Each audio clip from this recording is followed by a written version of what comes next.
दोस्तों, कभी कभी अनजाने और बचपने में हम कुछ ऐसा कर जाते हैं कि आगे जाकर हमें उसका खामियाजा कुछ खोकर भुगतना पड़ता है। ये कहानी मुक्ति ने भेजी है और मैं उसी के अंदाज में आपको ये कहानी सुनाऊंगी। अगर मैं कहूँ कि एक पीपल के पेड़ के नीचे रखी मटकी किसी पुरानी आत्मा को संभाले हुई थी और मेरी बहन उसे छेड़ बैठी, तो क्या तुम यकीन करोगे? लेकिन ये कहानी मजाक नहीं, ये हमारी ज़िंदगी का सबसे डरावना सच है। जब मेरी बहन मीरा छोटी थी, वो कुछ दिन के लिए मेरी चाची के यहाँ रुकी हुई थी। चाची के यहाँ दिन में सब ठीक लगता, पर शाम होते ही चाची के घर के आसपास कुछ अजीब सी खामोशी छा जाती थी, क्योंकि वो एक सुनसान एरिया था। वहाँ पे ज़्यादा घर नहीं हुआ करते थे। घर के पीछे एक बड़ा पीपल का पेड़ था। वो हमेशा हवा में हिलता रहता, पर उसकी जड़ के नीचे हवा का एक भी झोंका नहीं दिखता, जैसे कोई अदृश्य साया वहाँ बैठा हुआ हो। जैसे ही मीरा हमारे घर वापस आई, उसके साथ ही एक ठंडा हवा का झोंका अंदर घुस आया, जबकि सारे दरवाजे और खिड़कियां बंद थे। उसी रात मीरा ने सोते सोते हल्की सी हंसी निकाली, पर वो हंसी उसकी नहीं थी। वो बूढ़े आदमी जैसी थी, गहरी, थरथराती हुई, जैसे गले में कुछ अटका हुआ हो। अगली सुबह मीरा बेहोश जैसी थी। उसकी आंखों के नीचे काले गड्ढे थे।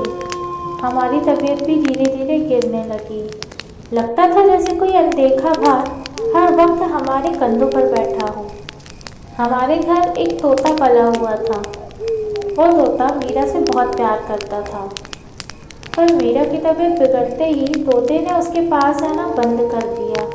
वो उसको देखते ही घबरा जाता और अपने पंख फड़फड़ाने लगता, जैसे वो उसके साथ किसी और को देख रहा हो जो हम नहीं देख पा रहे थे। एक दिन मीरा तोते को खाना खिला रही थी, तभी तोते की आंखें फट सी गईं।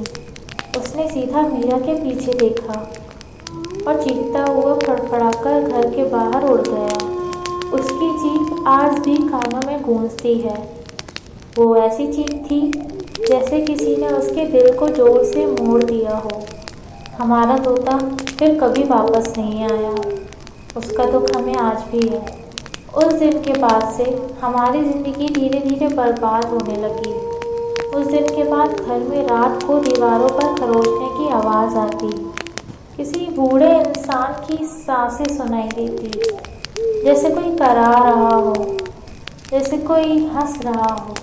किचन में बर्तनों की आवाज़ आती। हमारे पापा की नौकरी भी चली गई। मम्मी रोज़ रात में बीमार हो जाती थी। और सबसे अजीब, मीरा अक्सर रात में उठकर अंधेरे में खड़ी होकर सीधा पीछे के कोने में देखती, जहाँ कुछ भी नहीं होता। हमने काफ़ी सारे डॉक्टरों को भी दिखाया, लेकिन सारे टेस्ट नॉर्मल आते थे और डॉक्टर भी कुछ भी ढंग से बता नहीं पाते थे। फिर हमें एक मकूल बाबा का पता चला। आखिर हम उन मकूल बाबा के पास गए। बाबा ने मीरा को देखा और तुरंत अपने हाथ पीछे खींच लिए। उनकी आंखों में डर था। वो धीरे से बोले, इस लड़की के पीछे एक बूढ़े आदमी की आत्मा है। यह सब सुनकर हम सबका खून सूख गया। बाबा ने आगे बताया, चाची के घर के पीछे पीपल के पेड़ के नीचे एक पुराने बुजुर्ग की अस्थियों की मटकी रखी हुई थी। मीरा ने उस मटकी को छेड़ दिया। रुककर बाबा ने गहरी आवाज़ में कहा, वो मटकी आखिरी बंदिश थी। उसके टूटते ही वो इसके साथ चिपक गया। फिर बाबा ने सबसे खौफनाक बात कही, वो बूढ़ा आदमी मीरा के पीछे अभी भी खड़ा हुआ है और तुम सबको धीरे धीरे अंदर से खा रहा है।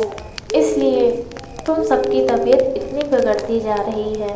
बाबा ने हम सबको झड़ा दिया, तावीज़ बांधा और कहा, 21 दिन तक ये तावीज़ अपने गले से कोई भी मत उतारना और 21 दिन तक कोई भी आवाज़ आए कभी पीछे पलटकर मत देखना। चाहे कोई आवाज़ दे, रोए, हंसे या तुम्हारा ही नाम क्यों न ले। पहले दिन ही रात को हम सब ने एक साथ मीरा की दो अलग अलग आवाज़ों में पहले ही दिन रात को हम सब ने एक साथ मीरा की दो अलग अलग आवाज़ों में पुकारने की आवाज़ सुनी। ऐसा लगता जैसे कोई पीछे से बुला रहा हो, जैसे कोई रो रहा हो या कोई चीख रहा हो दर्द से। पर हमने कभी भी पीछे मुड़कर नहीं देखा। 21 दिन तक घर में दरवाजे खुद बंद होते थे और खुद खुल जाते थे। बत्तियाँ खुद बुझती और खुद बंद हो जाती थी। रात में किसी के ज़मीन पर नंगे पैर चलने की आवाज़ आती थी और कभी कभी मीरा के पीछे एक लंबी परछाई दिख जाती थी। 21 दिन बाद धीरे धीरे सब ठीक होने लगा। धीरे धीरे सब नॉर्मल होने लगा। 21 दिन बाद हम वापस मकूल बाबा के पास गए। मकूल बाबा ने हमारा तावीज़ उतारा। हम सबको ऐसा लगा जैसे कोई भारी साया धीरे धीरे कम हो रहा हो। मीरा की दोहरी आवाज़ भी बंद हो गई। घर की हवा में बोझ हल्का हो गया। पापा को अब दूसरी नौकरी भी मिल गई और हम सब वापस नॉर्मल हो गए। पर एक बात आज भी किसी से नहीं कही। जब हम मकूल बाबा के पास तावीज़ उतरवाने गए थे तो मीरा ने उल्टी करी। उसके मुंह से एक चीज़ बाहर निकली थी। वो एक सूखी मुरझाई हुई उंगली जैसी थी जिस पर छोटे छोटे नाखून थे।